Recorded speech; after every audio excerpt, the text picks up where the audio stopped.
This is the Listen Up Future Nurse podcast, and you're listening to episode 3, Empowering Change, Building a Network of Black Male Nurse Leaders. In this episode, we're honored to have Dr. Michael L. Jones, a pioneering figure in nursing, to share his inspiring journey and insights. Dr. Jones begins by sharing how he was inspired from a young age to pursue a career in healthcare. Despite societal expectations and instances of mistaken identity, his achievements in nursing have been many, including historical firsts, with his perseverance to a PhD. Dr. Jones emphasizes the importance of Black and male representation in nursing for addressing health disparities and improving patient care, particularly for Black men's health.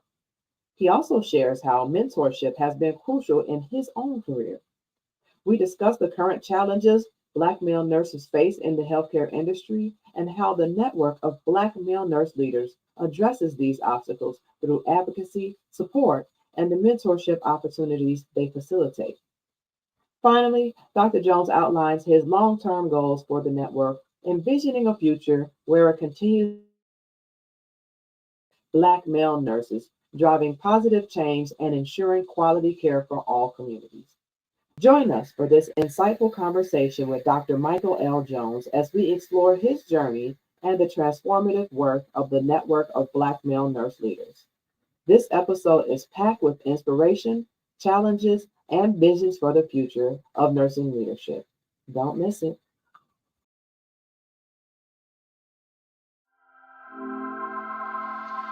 Did you know that every year, June 1st through 7th, is National CPR and AED Awareness Week?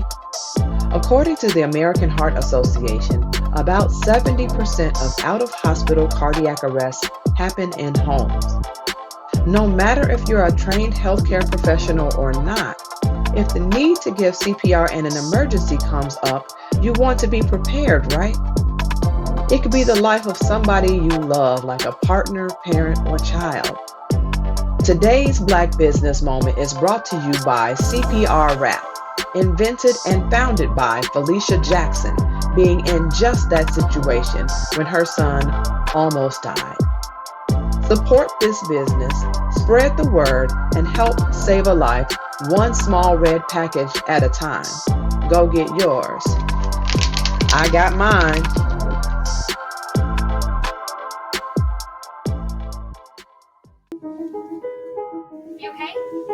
According to the American Heart Association, 80% of Americans feel helpless during life or death situations. Failure to act could result in unnecessary loss of life. But when you do react, you can double or even triple the chances of survival.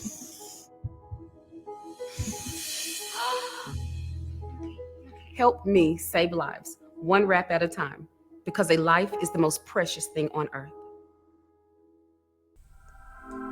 You're listening to an episode of Listen Up Future Nurse podcast. Scan the QR code if you're watching, or click the link in the podcast show notes to get your virtual remote. Make sure to tune in and subscribe on Spreaker and follow us on all your favorite podcast locations. And watch us live online on all of your favorite social media sites. No login, no problem. No matter if social media isn't your thing or you're taking a break, you can listen in right on our website. Save your data and this episode by downloading it from our website, NursingInspired.com/podcast. So if you have to take a pause, you don't lose your place where you were listening or your battery power. That'll also help our podcast rankings rise to the top. This podcast is hosted by Fallon M. Flowers. Michael L. Jones, a native of Leake County, Mississippi, currently serves as the inaugural Associate Dean for Culture, Engagement, and Professional Development, as well as Clinical Associate Professor for the East Carolina University College of Nursing, which is in Greenville, North Carolina. Dr. Jones also serves as an adjunct assistant professor in the School of Public Health at Jackson State University, which is an HBCU in central Mississippi. Over his 24-year career, Dr. Jones has worked tirelessly to address health disparities and inequities, such as his tenure as Chief Community Health Officer for the University of Mississippi Medical Center. Dr. Jones did his initial college coursework at East Central Community College and received his formal nursing education at Meridian Community and the University of Mississippi Medical Center. He received his Doctor of Philosophy in Nursing from Hampton University, becoming the first African American male to graduate from their program and the first African American male to graduate from an HBCU with a Doctor of Philosophy PhD in nursing. Dr. Jones is the recipient of the 2023 Faculty Scholar Grant from the Foundation for Academic Nursing, which is the arm of the American Association of Colleges of Nursing. Dr. Jones is conducting research to understand the perspectives of middle school students, parents, and teachers and guidance counselors related to pursuing nursing as a career. Dr. Jones serves as an assistant editor to the Association of Black Nursing Faculty Foundation Journal, as well as member of the editorial board for Nursing Management, the Journal of Excellence in Nursing Leadership. Dr. Jones, in his spare time, enjoys gardening and collecting African art. Dr. Jones is a proud member of the Eta Sigma chapter of Phi Beta Sigma Fraternity Incorporated. You can read Dr. Jones' entire bio in our show notes.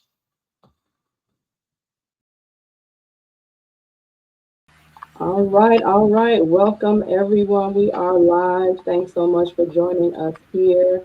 I am here today with Dr. Michael L. Jones, also known as Dr. Mike. And so I welcome you today. How are you? Thanks so much for joining me here to the Listen Up Future Nurse podcast. I am great, and thank you so much for inviting me to participate in your podcast. I'm super excited. Look forward to this discussion. Absolutely, the same here, especially after reading your biography. And so I definitely want to get more into knowing about who you are, and I'm sure the audience would as well. So I want to start off actually from knowing from you, if you can tell us about your journey and what inspired you to be a nurse, and, if you can tell us about, some aspects about maybe how old you were and, what type of programs you might have applied to and, the variety in which you may have applied to as well. Absolutely. So I've been a registered nurse for 24 years now. So I actually became a nurse at the young age of 23. And what inspired me to actually pursue nursing as a career were two things. Number one, my grandmother always wanted me to become a doctor. So I was just a little nerdy kid, little skinny kid running around the countryside of Mississippi. And actually my grandmother saw something in me that I did not realize within myself. And she wanted a doctor. But because I was such an introverted, shy kid, going away to a four-year university was not an option for me. And also, we were very poor in a little small county called Leake County, which is right in the center of Mississippi. So I did not have going to medical school as an option, at my exposure. But after spending a lot of time with the guidance counselor at the Leake County Vocational Technical Center, I realized that I had what it took to be successful as a nurse. And that came about because of a little assessment that she gave me. And it kind of went through what my interests are, where I saw myself within the next 5 to 10 years. What my grades were at that time, what were my thoughts around the science, for example. And it either said I would be successful as a nurse or a teacher. So I decided to pursue nursing. I enrolled in pre-nursing at the local community college. Took me about 2 years to finish all of my prerequisites for pre-nursing. And at that time, I decided that I would apply for the associate degree nursing program there in Mississippi at Meridian Community College, which on the eastern side of the state, right close to the Alabama state line. So nursing has always been my major that I pursued. Thankfully, I was successful in nursing. But I had always said that if I did not make it in nursing school, I would pursue teaching English as a profession. So some 24 years later, at the age of 47, I'm not a teacher. I've been a nurse since that time. Struggled a little bit in nursing school. Actually, it was a 2-year program. So I graduated high school in 95. So between 1995 and 98, I was, just kind of wandering along, working, taking my prerequisites, and I was able to be, past a lot of barriers, I thought, in having to take nursing courses in addition to courses like chemistry and so forth. So I had all of those out of the way, which helped to increase my likelihood of being successful in nursing school. But I did fail my very first semester there at Meridian Community College. But thankfully, I had 2 individuals there who were very key and crucial to my success there. And that being Dr. Ivana Lyons and Mrs. Sandra Cross, who were 2 minority faculty members there at Meridian Community College. And my experience there was being the only African-American male out of 60-something students there that were in our cohort. And I was number 3 of only 3 males in my associate in nursing program cohort. My God, wow. And, it's so interesting, just, what you said about, well, I love how you had the assessment, which kind of guided, your thought pattern of where you were going to go. And here it is all these years later that you did wind up pursuing just that. But the other thing that I love is, the accessibility of community colleges. And being able to get that education and still be able to pursue a career in nursing as it stood then and as it stands now, that's still a great way to be able to become a nurse. And then the interesting thing too is that with, and all of you all who get to see the full show notes with his biography, hearing that this is someone here that actually failed their first semester of nursing school, but the amount of accolades and leadership and advocacy and so many things that you have gone through just in your career is just really astounding. Thank you. And it has certainly been a journey. For me, it is worth it. And actually, I use me failing, as a method of helping to mentor others, to show them that, if I can make it, you can. And, through perseverance, and I always use a little tagline of how I went from being an associate degree nurse to my current role here in Eastern North Carolina as associate dean at the large nursing school here in North Carolina. So I use those struggles as a way of not only motivating myself, but also to inspire and motivate others, which I think is very important in this work that we do. Yes, absolutely. We have to inspire the next generation. We need more nurses, and representation matters. And so I'm so glad that you are just influencing and helping to just give back to the next generation as well. I wanted to actually find out from you. I know you said that you had someone to give you an assessment test, and your grandmother wanted, just trying to figure out what you were doing along the way while you were taking your prerequisite. Was there any point in time in your career that you were steered away from a career in nursing? And then in your time, especially mentioning that you were only one of 3 males in your program and the only Black male nursing student, did you ever get mistaken identity type of situations happen where they thought maybe you were a nursing assistant or housekeeping or something of that nature? Mm-hmm. Absolutely. And I'll start by saying I was a first generation student. So I come from a family of 9 on my mom's side. So my mom had 8 siblings. My dad had 9 siblings. So for me, and especially on my mom's side of the family, I was a first generation student. So I was the very first out of the 29 grandchildren that my mother had, that my grandmother had on my mom's side, to graduate from college. And I often talk to my students and others, especially faculty and staff, about some of the struggles that first generation students face. So I had no other option but to work. So I actually worked all through nursing school. I was able to kind of pull back a little bit after, after I actually admitted to the post-degree nursing program. But I think just the mere fact of myself having to work, I think that was kind of one of the barriers that I had to overcome because I had no other choice. I had to. And I think there were times, not so much that I was steered away from nursing, but there were times where I actually questioned myself, say, hey, is it really worth it?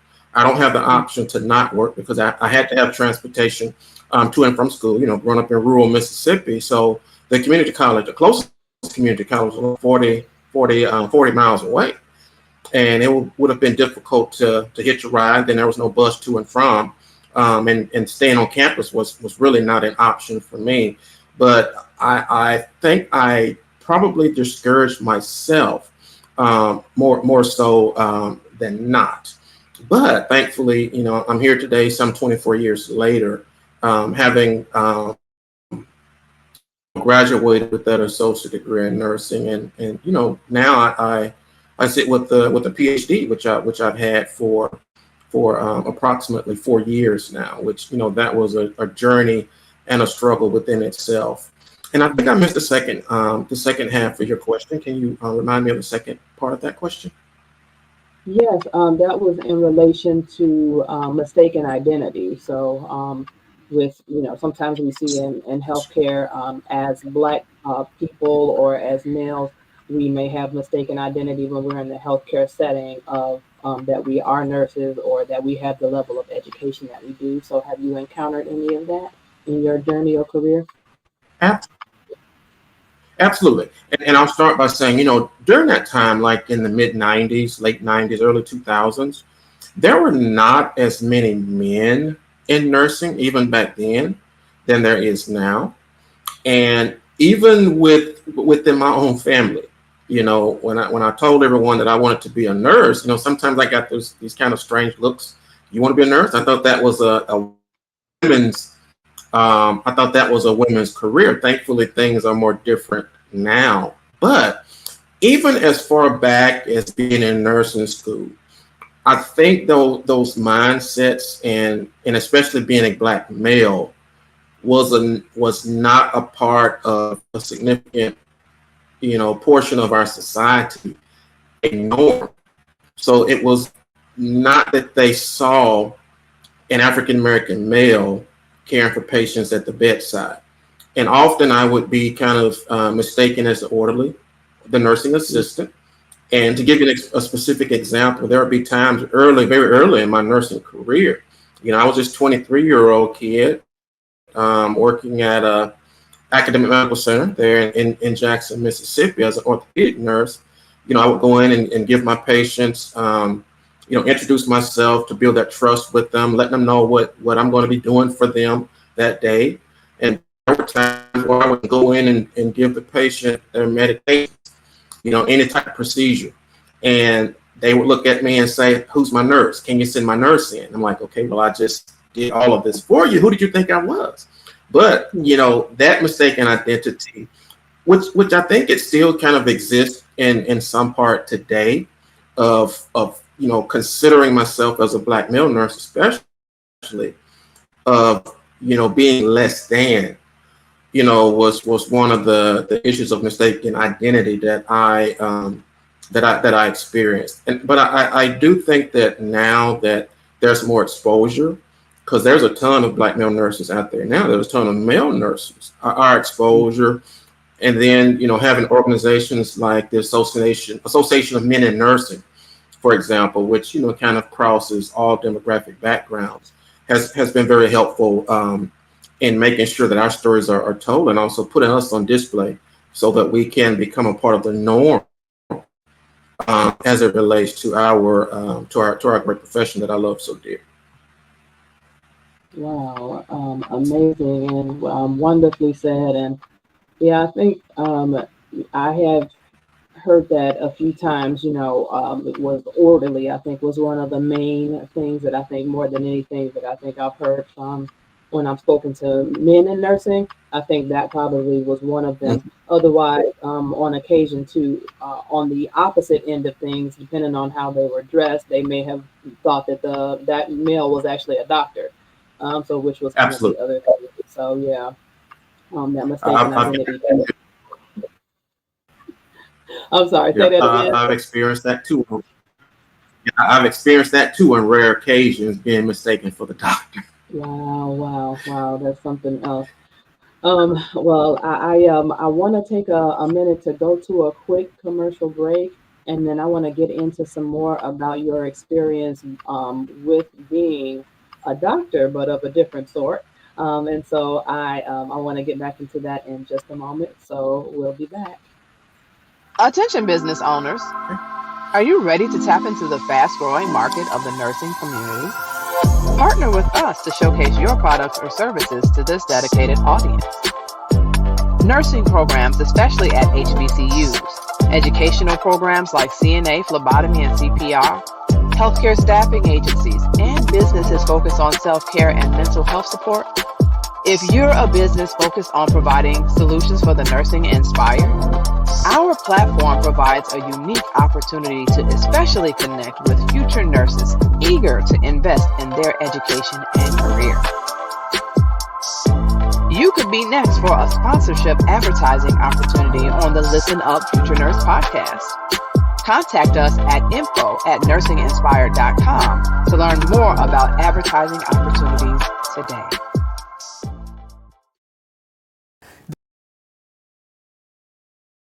Did you know you can apply to over 50 historically black colleges and universities at the same time for only $20? You can with the Common Black College application. Hello, my name is Robert Mason. I'm the founder of the CBCA. Students around the world have completed the application and received multiple acceptance letters, financial aid packages, and scholarship offers. So visit our website at commonblackcollegeapp.com to apply now. And don't forget to pick up the book, Get Educated, the man behind the Common Black College application. Thank you, and get educated. All right. So we were talking about a bit about being mistaken for doctor, and that it's kind of a whole nother controversial thing as far as medically if you have a PhD or a DNP in nursing and calling yourself doctor. However, I wanted to talk about which we were able to look and hear about in your bio and also see in the show notes. And everyone, please take a look at his website. And so this is just a phenomenal individual that we have here. Please tell us, how was your experience in being the first African-American male to graduate from your program, and then also being the first African-American male to graduate from an HBCU with a PhD in nursing? Okay. So just to give a little bit of background, so I actually earned my doctorate in nursing from Hampton University, which is located in Hampton, Virginia. In my early years of college, I have always been a huge proponent, and I've just been fascinated by and with HBCUs. So I never got an opportunity to attend an HBCU. So after I graduated with my associate degree in nursing, I actually moved from a little small town in Mississippi to Jackson, Mississippi, which is about 45 minutes away, to the big city, as we would call it. And so I worked for an academic medical center which had its own nursing school. So I did, my bachelor's degree and my first graduate degree there, my BSN, which is a Bachelor of Science in Nursing, and my Master of Science in Nursing. And, I was working, and it was not an option for me to not work at that time. And just doing some research, I found that Hampton University had an online nursing program, which was really that catered to working adults like myself. So I was, at that time, I was like working a full-time job and teaching adjunct for an online university during that time. So I needed something that would be, more complementary to my lifestyle at that time of having to work. So I enrolled there at Hampton University. It took me quite a while to finish that degree, but it wasn't until I was admitted into that program that I realized that they had never in the history of that university and in the history of having that doctoral program there, which I think they've only had that program about 15 or 20 years. I didn't realize until probably midway that there had never been an African American male to graduate from that program. Actually, I was only the third male to graduate from Hampton's program. And then I found out after doing a little bit more research, there's only two HBCUs in the today that offers a PhD in nursing. So there are HBCUs that offer PhDs in other disciplines. They offer the Doctor of Nursing practice, but no other HBCUs offer the PhD in nursing. And I think for me, that was a lot of pressure I felt like on me because, being the first Black male to graduate from Hampton's program, as well as the first Black male to graduate from an HBCU with the PhD in nursing, really told me at that time that I needed to do a lot of work to actually reach back and pull others forward with me. And what that looks like is, being a support person, a mentor to individuals or, more Black males who want to pursue a doctorate in nursing. Of course, I'm always, trying to direct individuals to Hampton. And even right now, I have a dear friend who's wrapping up that program there. I've helped him to identify an editor, for example, so that he can be successful, and then just being that source of motivation for him. But I think also doing that and being the first to graduate and understanding the struggles that I had, and then too having some dynamic professors there at Hampton University who has been in his profession for quite a while, who created that family environment which HBCUs do so well. And I don't know how we as minorities, especially African Americans, would even be successful in so many instances without having that family environments that HBCUs provide. And then too, HBCU sometimes increases our access to that level of education. Because if you take HBCUs away, I would say the average, even physicians, lawyers, nurses that are African Americans would not have been able to access that, a quality education. And trust you me, I worked hard for that doctorate there at Hampton University. So it has been a mixture of both having that family support environment, but as well as having a rigorous program that understood that they really had to make sure that our education and our degree was one of high quality. And to this day, that degree I feel like has it carries a lot of weight, and just the reputation of Hampton and other like HBCUs that has actually fared me well. But I think getting back to your original question, for me, being the only one and being the first and being the only Black male, a lot of times in so many instances, as I walk through my career, especially in academia, I think creates a need for me, and it also creates the need to be an example for others who may look like me or have similar characteristics as myself, or even come from a similar background for me. I feel like it is my duty and my obligation to reach back to ensure that they are successful, just as my professors there, such as Dr. Arlene Montgomery, that they did for me, to make sure that patience is there, that motivation is there, and then ensuring that I had everything I need to be successful. And as a nurse researcher, educator, and leader, I find myself operating in that space right now, which I think is so very important. I love how you had the family environment, to kind of support you. I think especially knowing too that was one of two in the country. Right. And then in your specific situation, it's hard sometimes when you are the only one and when you have this pressure. I mean, just getting a PhD in anything, for many people is really something that is a life journey. Essentially, people put a lot of years and sacrifice, but I think even more so when you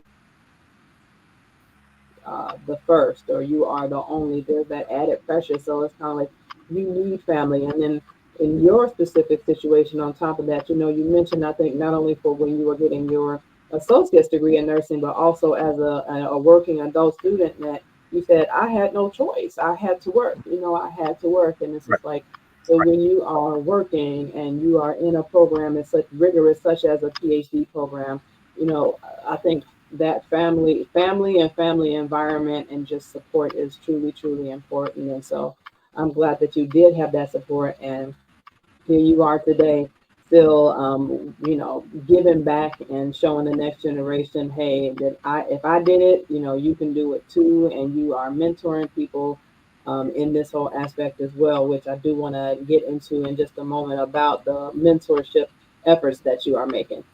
You mentioned, some about that you do research and everything. Would you say how important would you say is does it matter in education, policy, practice, research, and things like maybe quality improvement that Black representation and male representation matters? So research is very important to understand what is unknown about a particular phenomenon. And one example of that is, why aren't there more Black male nurses choosing nursing? Why aren't there more Black male students in nursing programs? Currently in the United States, Black male nurses only make up 0.67% of the nursing workforce in the United States. Black male nurse leaders, there's so few of us, it doesn't even register on the scale. It's way less than 1%. So on the one hand, it's important for research to understand why those problems exist. For example, I've been funded by two studies right now. One is to look at middle school students. The other is to look at high school students. But basically, it is to understand why these young men are not looking at nursing. Why are they not choosing nursing as a profession? And a part of research is to do focus groups with a select group of males in middle school and high school, also to understand the perceptions of the guidance counselors as teachers. And you heard me say earlier that I had a guidance counselor who actually promoted nursing as a career for me. And nursing, since 1995, when I first entered college, was my only major, the only thing that I ever majored in.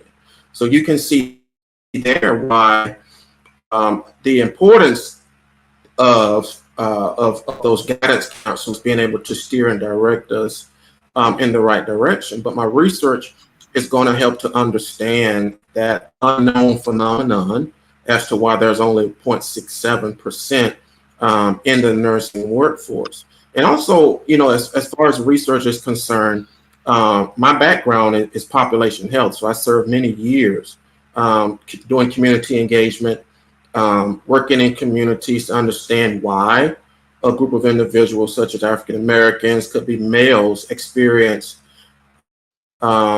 worse health outcomes for certain diseases as it relates to our non-minority counterparts. And I think for me, having that representation as a Black male researcher is important, because in this nation, research has not always been very beneficial to communities that look like yourself and myself. We can think about the Tuskegee project there with the syphilis, and how so many Black males suffered at that time because of unethical research practices. And to this day, our community as African Americans are not very trusting of research. So on the one hand, it's important for folk like myself to be researchers and to engage in research so that we can help to rebuild that trust. Because a lot of times you'll find that when you can relate to a group of folk culturally, they're more they will more readily trust you. So I think that's another reason why it's important for my folks like myself to be researchers. And then too, African Americans and other minorities are really underrepresented with a lot of research that occurs for disease prevalences. And a lot of times that occurs because of the aforementioned issue of trust. So sometimes the knowledge that is gained from research studies, if there was not a large enough sample of African Americans, what is known really does not, or run the risk of it really not actually benefiting us, because research has to be very targeted. So if it is something that is specific to a Caucasian or to a Hispanic, who's to say that's really going to be able to be replicated in an African American community? And you find that a lot of times with some of the drugs that are used.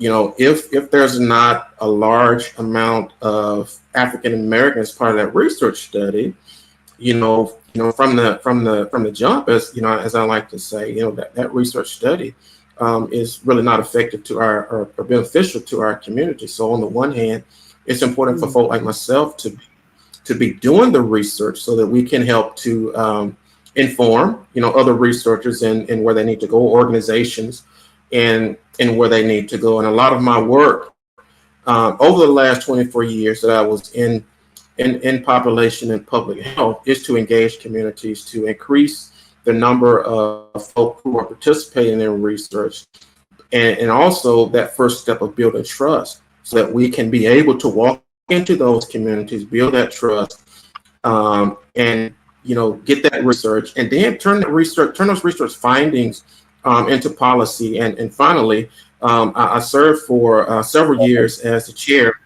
of the advisory panel on clinical trials for the Patient-Centered Outcomes Research Institute, which provides the most money in the United States right now. It's a federally mandated organization that is designed to conduct community participatory based research in communities where there's that patient involvement. So patients have a say in how that research goes. And one of the things that PCORI, which is the Patient-Centered Outcomes Research Institute, is very keen on, is increasing the number of minorities who are part of research studies, engaging them, and also ensuring that researchers are able to relate culturally to those communities in which they are attempting to where they are attempting to do research. And they provide funding, millions of dollars in funding each year to ensure that level of research. Wow, you have been doing some incredible work, and you said so many important things with that, especially with the trust, not only just referencing back to the Tuskegee Project and how some of the fears and apprehension in the African American community still exists today, but you kind of talked about kind of being that representative. I had actually done some time in clinical research with a 4-on-1 hypertension medication, and working as a nurse at the time in that particular study. And that is one of the things I got to appreciate, is being not only a Black person working in research, but being a Black nurse, and talking to Black patients about, hey, participate in that, because you're absolutely right. If we are not participating, how can certain ways in which we do things in healthcare, or certain medications or other things help to better affect our care if we aren't participating? But representation matters, I think, on both ends, which you mentioned about not only having more minority participants, but also having more minorities present on the other end of on the other side of the table, so to speak. And I love what you all are doing with the PCORI, especially with really making sure to engage, because we did some of that in some of the research that I did, considering the patients and the community as stakeholders, and just making sure that we have more of us giving input. And it's not just, folks coming from a research perspective, but not getting to understand, what do the people need? What do people think? So that we can actually do this and do this the right way. And so I'm so glad that you have been doing the Absolutely. work that you have been doing, to make sure that you're not only mentoring people, but you're helping us clinically in that setting, with your research and everything that you've been doing as well. I wanted to actually, go a little bit more into, because you did mention, and talk about, some of the health disparities and how we're affected the most, from a lot of different, healthcare conditions and things. And so, with that, what are some of the significant challenges that Black male nurses face in the healthcare industry? And how do we kind of overcome those obstacles, especially as it affects Black health and Black men's health? Mhm. So I'll say that, as an African American male, and growing up never meeting my grandfather, neither either of my grandfathers, both were dead by the age of 40. So my mom's dad passed away at the age of 34 or 36. And from what I understand, he had heart issues. My dad's father actually passed away at the age of 40 due to leukemia. Several men in my family have passed away due to issues such as stroke, especially on my dad's side of the family. And also, my dad passed away at the age of 61, um, due to complications associated with both stomach cancer and colon cancer.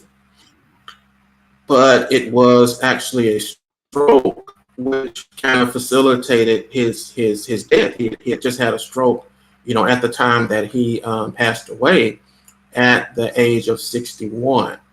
And a lot of those issues are related to what is known as a social determinants of health, those things that are in our environment that have a direct linkage to our health outcomes. And folk like my dad, my dad's dad, and my mom's dad, growing up there in rural Mississippi. My grandparents born, in the 20s, 1930s, living on plantations, on cotton plantations there, in central Mississippi, no access to health care. Um, and at that time, they were kind of left to eat foods that were high in sodium, foods that like pork, that had a direct impact on their health care, and of course issues around racism and discrimination, which there's a direct linkage to poor health outcomes related to discrimination. Um, for example, during that time, my mom was born in the 50s, and at that time, they were not allowed to go to the hospital. You had midwives in those communities who were delivering those babies. Fast forward to today, some of the worst health outcomes in our nation, especially when it looks at infant mortality, is amongst Black mothers. But getting back to your issue of Black males, we have the lowest life expectancy of any demographic in our country. And research has shown time and time again that a lot of that is directly related to issues of discrimination and racism. And I think a lot of the mistrust for healthcare and going to the doctor for your hypertension, even as a 47-year-old man now, with myself, I have a family history of hypertension, which I was diagnosed with several years ago, which I was 200 and some pounds at that time. I've since lost the weight. Of course, my blood pressure has gotten a little bit better, but there's a multitude of issues that causes that. And a lot of times that discrimination in our society is kind of the foundation for a lot of the issues that we face. And of course, there are genetics of course, having had that family history of colon cancer and genetics, that type of thing has kind of been the foundation. But to answer your question again, for African American males, the level of stress that we face in society, having to work double times as our non Black counterparts, causes that stress. And then to having the added pressure, a lot of times of myself being the only one in an environment, having to work overtime, and then being in that position of trying to mentor others, to pursue greatness and staying great. For me is a struggle within itself that causes a great deal of stress. And I think for folk like myself, the other four guys that have formed a mentor project that I hope we'll get to talk about. Myself being in our positions of leadership is so very important, so that we can be that listening ear, from time to time, knowing that folk who look like me are having to operate in a society that is a lot of times very stressful for us.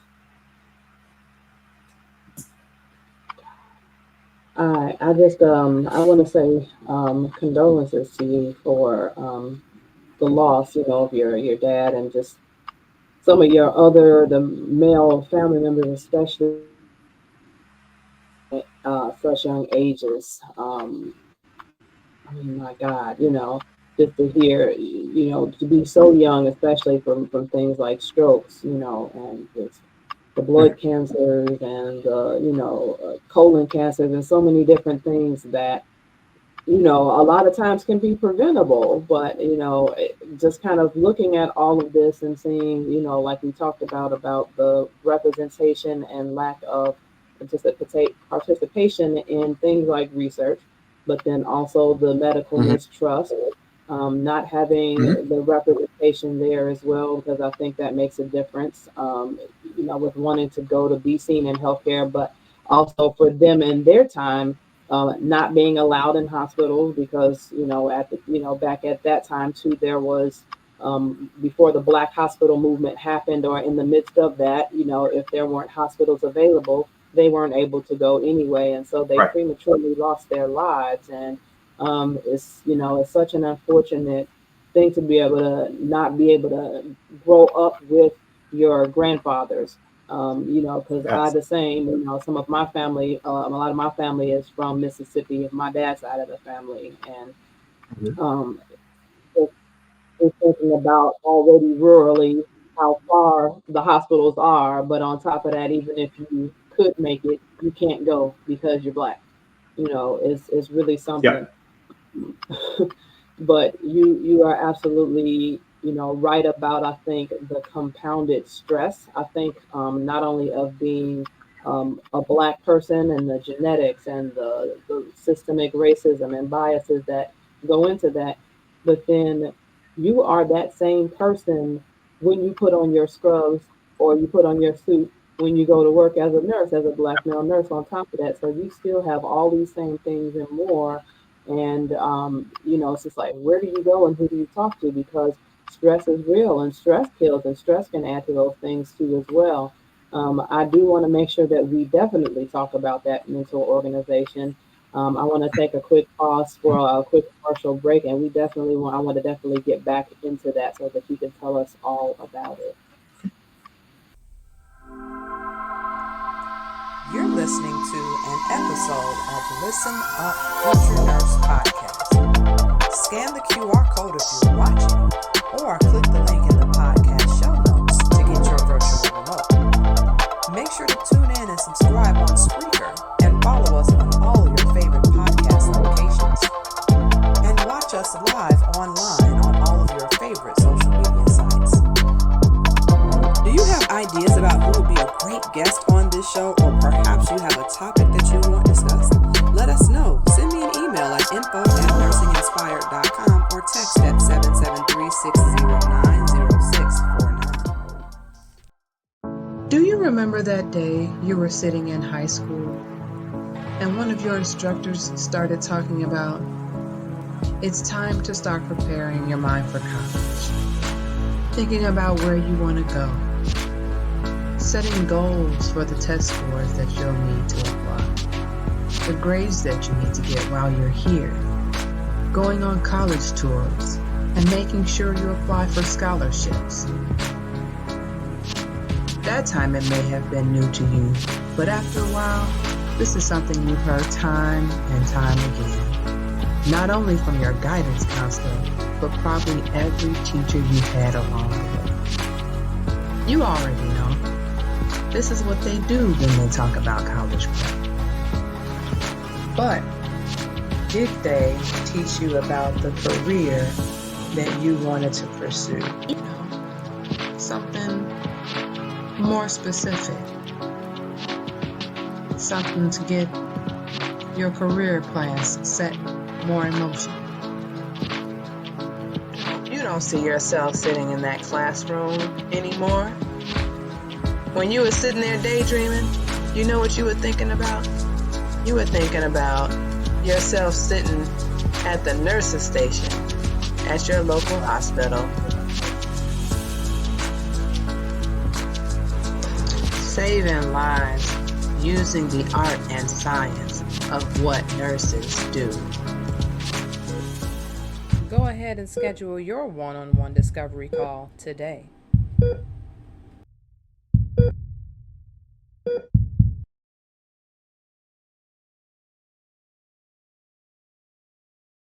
All right, Dr. Jones, you have to tell us all about this amazing mentoring organization, especially with everything that we're talking about. Tell us about it, and also if any of your path or you having a mentor led to wanting to mentor others. All right, so I am very happy to talk about our network, but I wanted to kind of take a step back, and I'd be remiss if I didn't say this. And this goes back to that question about around the stressors that Black males face. But I wanted to mention too that education kind of sets the foundation for how we will fare in life, and the lack of education most often leads to poor health outcomes, and it also increases our likelihood of being a part of the prison system, being incarcerated for issues. And I grew up in or attended a school district in Mississippi that was poorly funded.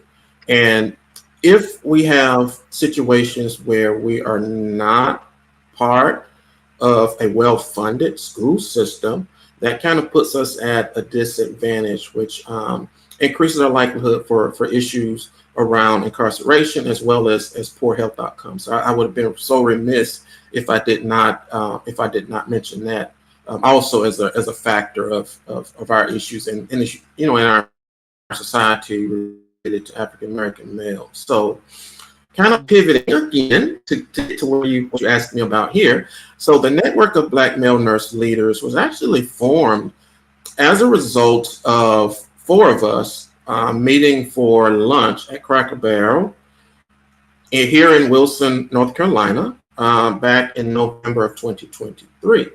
And the four of us at that time included myself, Dr. Bimbola Akintadi, who's the Dean of the College of Nursing at East Carolina University. Also Dr. Ernest Grant, who's the immediate past president of the American Nurses Association, and he's the Vice Dean for Diversity, Equity, and Inclusion there at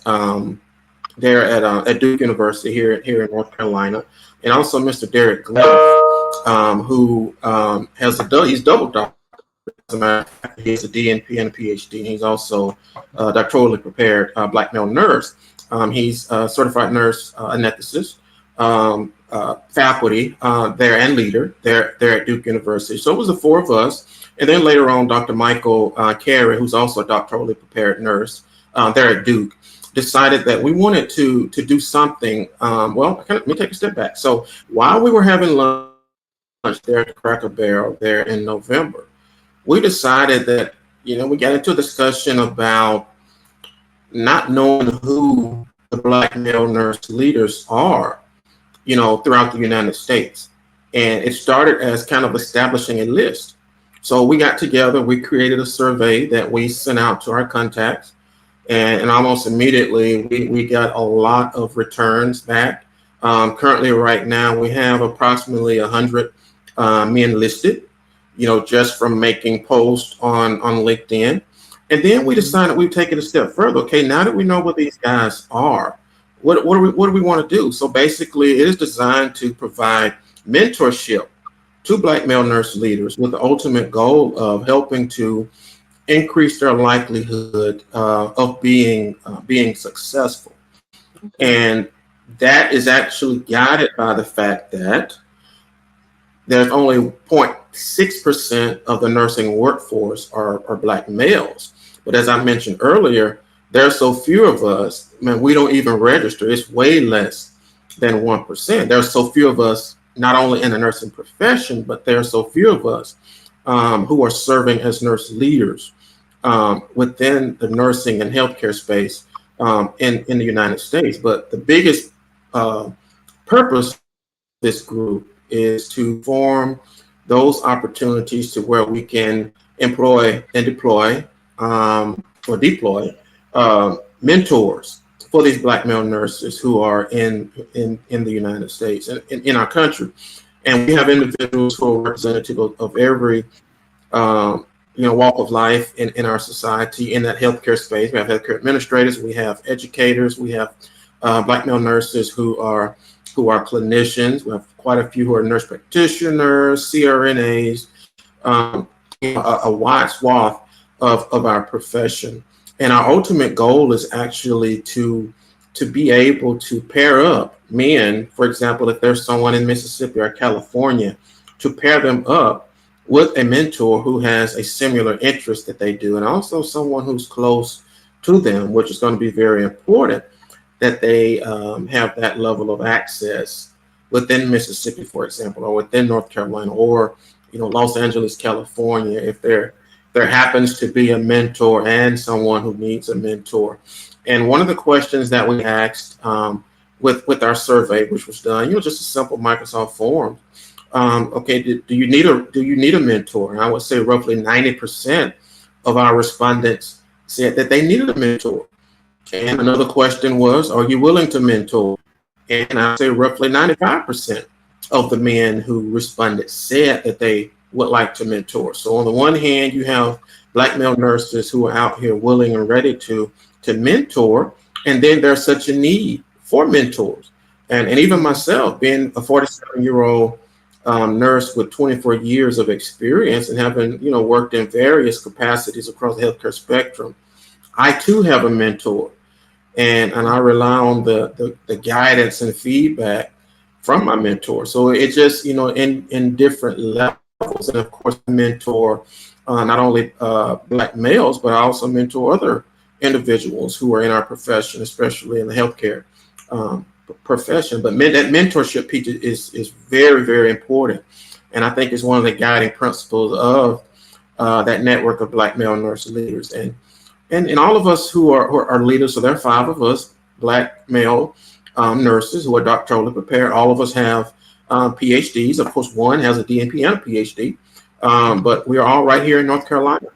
And so we're constantly looking for ways to actually engage more Black male nurse leaders or Black male nurses who are operating in this space. And in addition to Black male nurses, we are also looking to engage Black male nurse students, which is going to be important.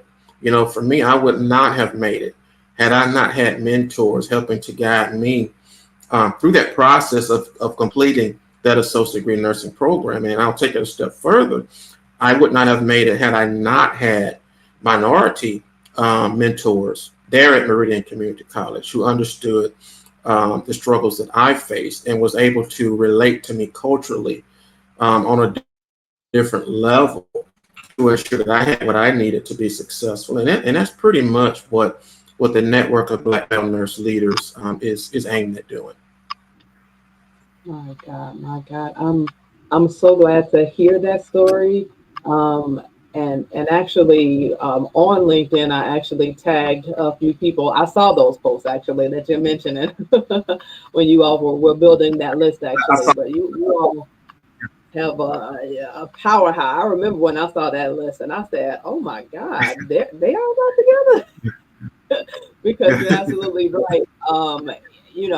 Black men in itself. I never knew. I could never find the statistic online. I would always find the statistics about Black, people in general in nursing being somewhere between 6 to 12% in nursing, depending on what year or what source you would use. But I can never find the actual percentage of Black men in nursing. And so I'm so glad that you shared that it was only 0.67. And of course, as you mentioned, an even smaller amount, which is the list that you all are building right now of Black nurse leaders. But um, really astounding work. I'm glad to hear that you have a mentor, and that you all are mentoring others. And the research and the data shows, as you mentioned with the questionnaire that you did, you all gave that majority, really wanted to have a mentor, and majority also wanted to actually give back and mentor as well, because mentorship really matters, even like you mentioned, from the associate's degree on to where you are now. And so I'm so glad that you all have, and it's just started. Just last year in 2023, and so you all are coming up on about a year then. Mhm. Wow, Yep. amazing, amazing. Well, a few. Yep. About that time. And so, as I, know Black male nursing students, I'll definitely be pointing them you all's way because, that mentorship matters. And, if you can have someone that looks like you or has been where you've been, let's continue to kind of bridge that gap and continue to keep us in there, especially with, as you mentioned about the stress earlier and different things like that, and that representation, going on with that, to make sure to have someone that can kind of help be there for you. With the network of Black male nurse leaders, looking ahead, are there any long-term goals that you and the group envision, and then, have you all looked at any, networking with future healthcare, nursing, and leadership organizations? Absolutely. So our ultimate goal is to really enhance our mentorship program. And basically what that would entail is literally linking up these guys where they are with a mentor. For me personally, I would feel that it would be very successful if we could link up any Black male who states that they need a mentor, link them up with one or two, because sometimes it's important to have more than one mentor. But just depends on what the particular interests are, where that person is at that time in their career. And I think also for us, it's not creating situations to where we are reinventing the wheel, but of course being an added value to an organization such as DNPs of color, organizations such as American Nurse Association or the Black Nurses, National Black Nurse Association, not replacing what they do, but being complementary to the mission and visions and goals and objectives of those particular organizations, but having a very specific focus of empowering Black male nurse leaders within our country. And one of the things that we're looking at. So previously, earlier in this year, I think it was in January, the five of us, along with Dr. Dennis Campbell, who is the president of a community-based hospital here in North Carolina, had a webinar, just talking about mentorship, and it was sort of like a coming out to really introduce ourselves to the country. So we had a webinar earlier, and we're looking at right now perhaps having some sort of symposium where we could bring these Black male nurses, Black male nurse leaders, and students all under one roof together to have some professional development sessions, and also to further enhance our mission and vision of providing a higher level of guidance and mentorship to other Black male nurses across the country. And it's kind of a work in progress. We still consider ourselves fairly new. So, and always constantly looking for, additional partners to help us to not only get our word out. So I'm very happy that you'll be steering young men in our direction. So. Yes, absolutely. And I love some of the organizations that you mentioned, of course, is I am a part of National Black Nurses Association, and I follow quite a bit the DNPs of color as well. And so, you know, collaboration matters. I think just from our conversation today, mentorship matters, representation matters. There's just so many different things that we kind of looked at, just in talking today. Did you want to share with us as we are wrapping up how the audience can reach out to you? And do you have any special announcements, events, or anything that you would like to share? Well, you can reach me by you can contact me via my LinkedIn page, and that is Michael L. Jones, PhD, MBA /HCMRN. Not hard to find at all, and I believe there will be a link to my LinkedIn page. Yeah. I'm here in the notes, as well as I can be reached by my website, which is drmikespeaks.net. That is DRSPEAKS.net. Again, DRMIKESPEAKS .net. Dr. Mike Speaks. And I really don't have any specific announcements at the time, but just want to really highlight what we are attempting to do with with the network of Black male nurse leaders. I'm sorry, and you can actually find out more about what we do, and also there's a link to our survey by visiting our LinkedIn page. So if you visit LinkedIn and just type into the search bar, network of Black male nurse leaders, and you will be able to get more information about what we do and what our future plans are as we develop those plans. I know I'll definitely be researching and looking that up. And also, I want to include that in the show notes as well for our audience as well, because what you all are doing is so important and mentorship matters. And if they can find out more about how to do that, definitely want to make sure that to get them to find out what you all do. Um, as we end, I do want to make sure that I'm keeping with fashion of what I've been doing with my past episodes, and I want to do something called flip the mic. And so I wanted to know, did you have any questions for me?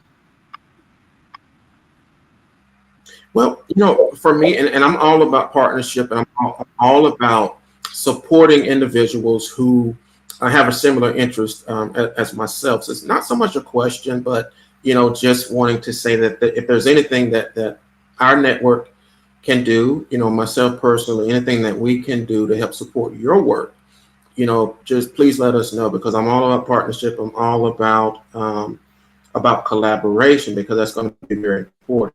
And I think it's important for us as minorities. It's almost like, that old phrase, the more the merrier. But the more that we can support each other, I think that just makes us even stronger. So if there's anything that we can do or I can do to support that you're doing, please do not hesitate to reach out. Because I think you're actually doing some great work here. Um, you know, Showcasing nurses in a very different in a very different light, especially from the perspective of being minorities in nursing. And looking at the data, we only represent a small percentage, and I'm so happy to see that you are doing this work, and it's very professional, and I think very paints us in a very, very positive light. And I think whether you know it or not, it inspires me, and I'm almost certain that you're inspiring future nurses who are looking to follow in your footsteps. So great job. I'm really grateful that you said that, Dr. Jones. I'm so grateful for the opportunity to have you here, and for your kind words, and also for the offer for partnership as well. Because, yes, at Nursing Inspired, we are inspiring the next generation of Black nurse leaders. And so, inspiration is what I do, and I'm so grateful for you to join me today. So thank you so much for Thank you. joining us. And everyone, thank you all so much for listening and watching. Up Future Nurse podcast. Thank you. All right, Nursing Inspired family, friends, and guests. Did you know that this podcast has a supporters club? By becoming a supporter of the show for just $7 a month, you can help me to play an active role in continuing to produce the content that you love. Consider even making a one-time donation. You know how the song goes, 5, 10, 15, 20, 25, 30, 35, 40. And you can do that right through Cash App and just help support some of the things that I'm doing with Nursing Inspired, such as giveaways, when I do exhibiting and vendoring and speaking at schools and with organizations, for instance. I'll put all the links in the show notes if you want to just make a one-time donation, like I mentioned in the song, or if you'd like to join the Supporters Club as well. Then, on a side note, for any students that are listening or watching, or if you happen to know a student that can benefit from any of my coaching, downloadables, or courses on my online school, I'm giving a 10% discount for anybody who is a listener supporter that way as well. So students, when they sign up for a one-on-one discovery call with me, they can use that 10% discount code, okay? So just wanted to make sure to throw that out as well. So Supporters Club, one-time support, or also by sending students my way to sign up for discovery calls and getting their discount. All righty, thanks you guys. So now you've decided you want to be a nurse. Everything looks so differently now. You start noticing the news articles, seeing ads on YouTube and on your social media. You start watching all the TV shows that are medical and have nurses involved, don't you? Even when you go to your doctor's office or to the hospital, you start watching, observing, absorbing, taking it all in and saying to yourself, one day I'm going to be a nurse. Well, one thing I'll make sure to say is that representation matters. And the amount of black nurses are still quite small. And we want to make sure that black future nurses are prepared, organized, and inspired to apply to nursing school. Who am I? I'm Fallon Flowers, a board-certified nurse practitioner, the Black pre-nursing coach, and founder of NursingInspired. We have organizational tools, coaching, and courses. One of those courses is the Nursing 100 course, a pre-nursing intro to nursing course that talks about education, salary, certifications, organizations, work environment, and so much more. So many students in the past have taken my courses. They've had coaching from me. They've had mentorship and had lots of things to say. Now it's your turn. Are you ready to take your sample dose of the Nursing Inspired prescription? Come learn from the Black pre-nursing coach how to prepare, plan, and pay for nursing school. Go ahead and schedule your one-on-one discovery call today.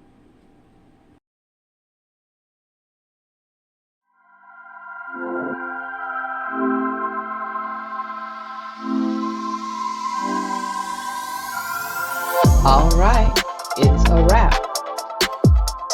Make sure to watch us live, listen to your favorite podcast locations, leave us a review, or if you'd like to reach out to support this podcast, reach out to me as a speaker, or sign up for coaching, please use your virtual remote.